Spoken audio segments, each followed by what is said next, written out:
Hello, welcome to my YouTube channel. Jerry Mboweni here, certified life coach and NLP practitioner, a drug counselor. And today I'm going to speak about the topic of triggers. What is triggers and what the trigger does in your recovery? Because majority of people do not understand. You've heard this, many people tell you triggers are people, places, and things. But I'm going to tell you something that triggers are people, places, and senses. So it's not only people, places, and things which are the triggers, but even your five senses can trigger you to wanted to use the drugs. So that is the topic that I'm going to speak. Sorry for I've been struggling with my throat here a little bit, but I hope I'll be clear enough for you to hear. And if you're gonna watch this video until to the end, as always, I want to promise you I've got small gift for you to be able to share for you as my contribution to you. So let's go to topic about trigger, as it said. So you will hear, if you've been on the circle of recovery, people they'll say, watch out people, places, and things. In other words, people they are going to remind you, the people that you associate when you are using drugs, they are going to trigger that you wanted to use drugs. Again, also the things that you use. So every time, if you see for people who are being addicted with crack, or if you've been using the lighters, you always, when you see the lighter, that will trigger. And other people will also say places. Places also, if you engage yourself, you'll be in the places that you are going, that it's the same. In fact, when I came, I've had people who came out of rehab, they have to reset their room as well, because can you imagine if your bed, your bed and your room structure is set in a certain way, and you've been away for a treatment for 3 months and you come back, it's still the same. Maybe you used to smoke towards the window, sorry about that, and watching some stuff through the window, and you still sleeping the same. Of course, the setup is going to trigger. So you need to change. You need to understand the addiction is very cunning.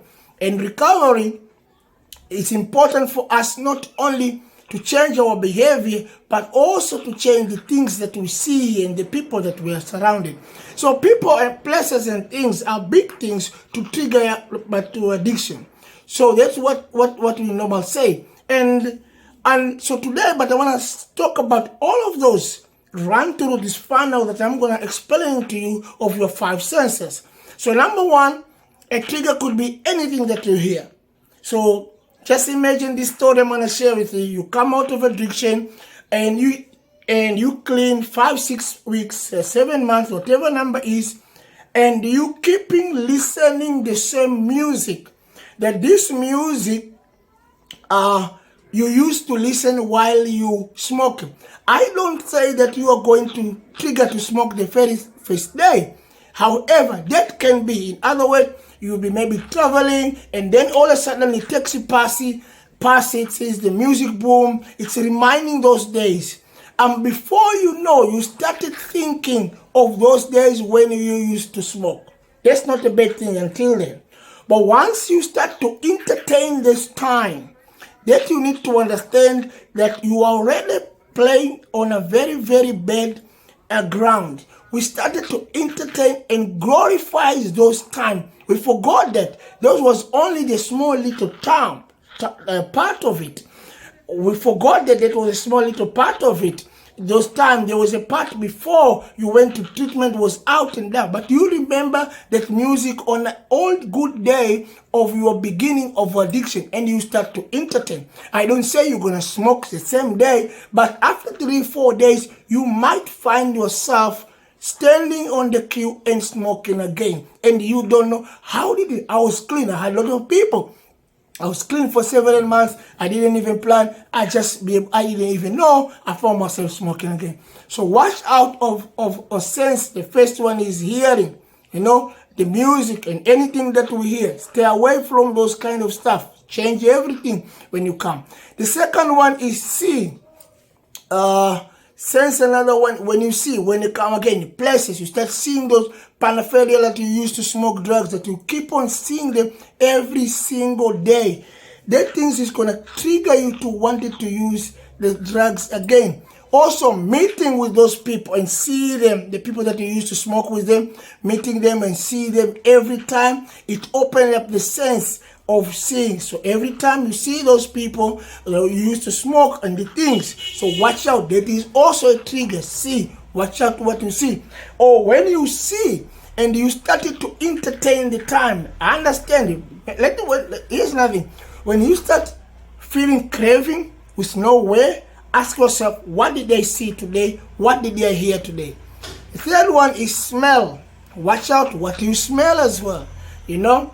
And that's why I suggest to a lot of people who stop smoking drugs and they use like for example, hardcore drugs with cigarette, and you carry on to smoke that cigarette as well. I normally say it's almost putting 1 foot on a brake and 1 foot on a petrol, because you are keeping smelling the similar things every single day. You might be able to hold it for 4, 5, 6 months, but how long are you going to be able to hold on? Keep on smoking, keep on smell the same things. You used to smoke, for example, tuck and cigarette, those kind of smell. You don't get the tuck smell, you only get the cigarette smell, and the mind goes back there. Every trigger put your mind back to those days. You might be hold for long, but you might not be hold for too long. So watch out for smell. Smell can be trigger. Once again, when you find yourself on a craving, what did I smell today? Touch. Touch is also going to be a trigger. Once you touch those things, you start to feel it.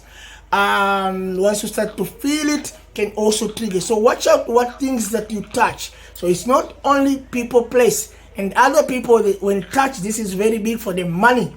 When you start touching money, that can trigger you. Some people will tell you the triggers, I can't touch money. As soon as I have money in my pocket, touch. Remember, it's triggers, people, place, and things in 5 senses. So you touch the money, you already want it. So sometimes, once again, once you start feeling a craving, what is it? I touch money today. My first time working with money. That's why you need to have a sponsor that will prepare. And let us tell you something. When trigger started, you can be able to interject. But I'll tell you how you're going to interject with speaker. Let me finish the last one.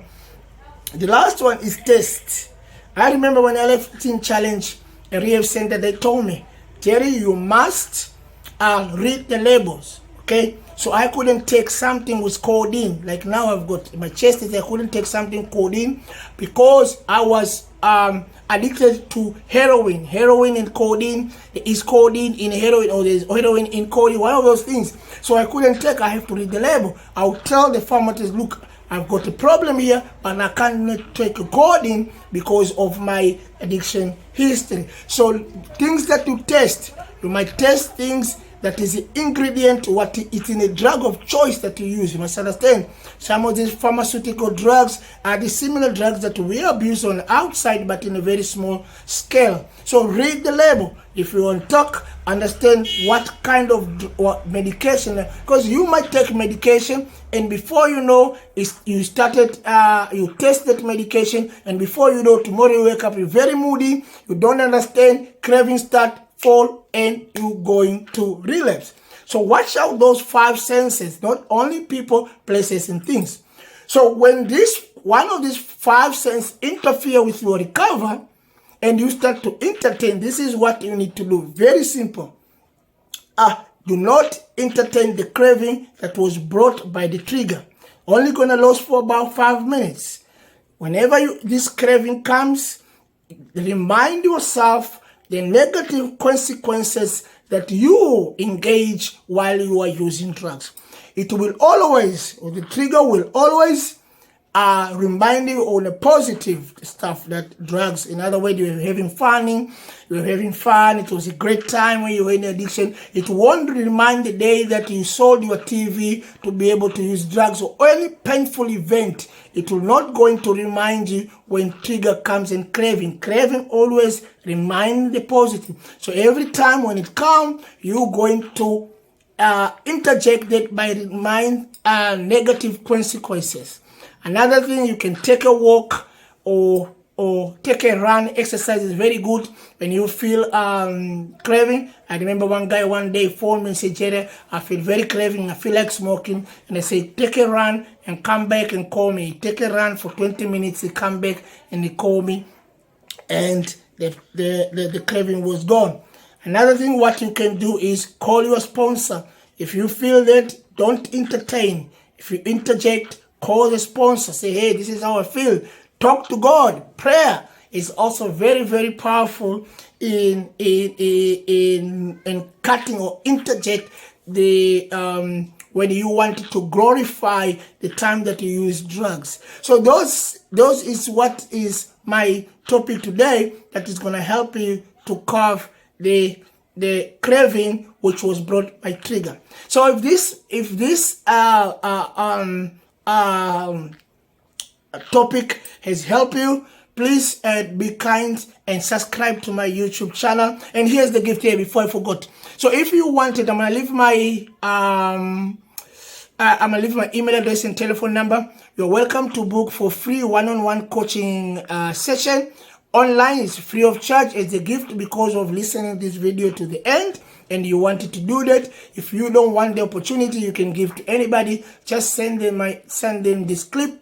I'll send them the link, let them watch my video, and then say, hey Jerry, I watch your video and I wanted to book a free one-on-one. So quickly, my testimony: I was a drug addict for 11 years of my life. My last 1.5 year, I live as a street as a beggar. I'm currently a drug counselor and certified life coach and NLP practitioner, author of a book called 115959. So that is in a nutshell, is short of my story. Thank you very much. I'll leave the link down below for you to read the whole full of my story. Really appreciate it for you always coming back and watch my video. Until next time, peace. Bye for now.